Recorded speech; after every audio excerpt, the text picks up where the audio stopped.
Hello, I'm Max Brandon.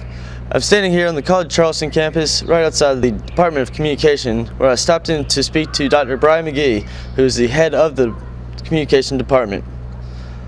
I stopped in to ask him a couple questions about what graduating seniors can expect from today's economy and what underclassmen can do in order to get an edge in today's job market. What is one thing you tell graduating seniors that is unique to today's job market? First, make sure you have that sparkling, perfect resume that is mistake-free, that attractively presents all the experience you have to this point. It won't be a lot for most graduating seniors, but you want to make sure it's packaged perfectly. A single error is going to get your resume or cover letter rejected in a competitive market, and I can speak from experience. I've done that to people. I've said, there's an error here. I'm not going to keep looking. This person can't take me seriously enough to get it right there.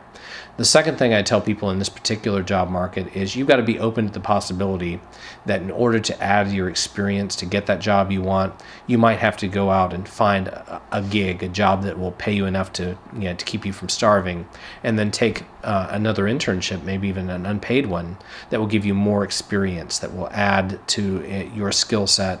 What's the biggest or most common mistake students make when writing a resume? I know a lot of people agonize over format, for example, and it just doesn't matter that much. After spelling, grammar, composition errors, which are by far the biggest concern, a second error is featuring too prominently work you've done that's not communication relevant, waiting tables, whatever it might be, and not spending enough time emphasizing the work that's been done that is communication relevant, even if it's in a volunteer basis, even if it's internal to the college in terms of work you might have done that's communication relevant with a student organization, for example. So that's another kind of error that we see. But frankly, I mean, one of the biggest errors we have with people is not having done anything to prepare for the creation of a good resume.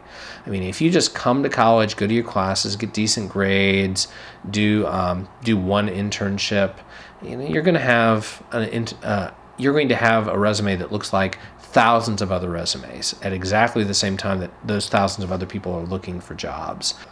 What are some of the biggest misconceptions students have about entering today's job market? Now the problem is the student who says, well, I had a 3.5 and I joined the right clubs and I had one good internship.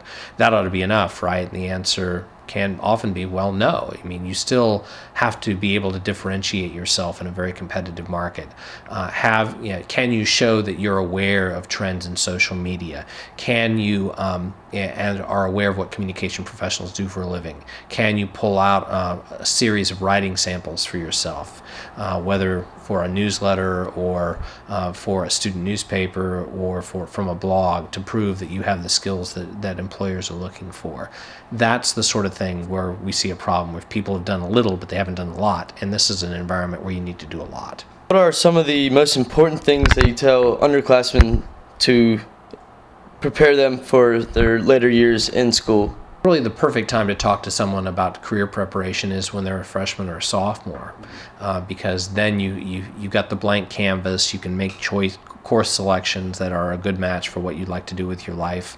Though, we always tell people we're about training flexible generalists in this department.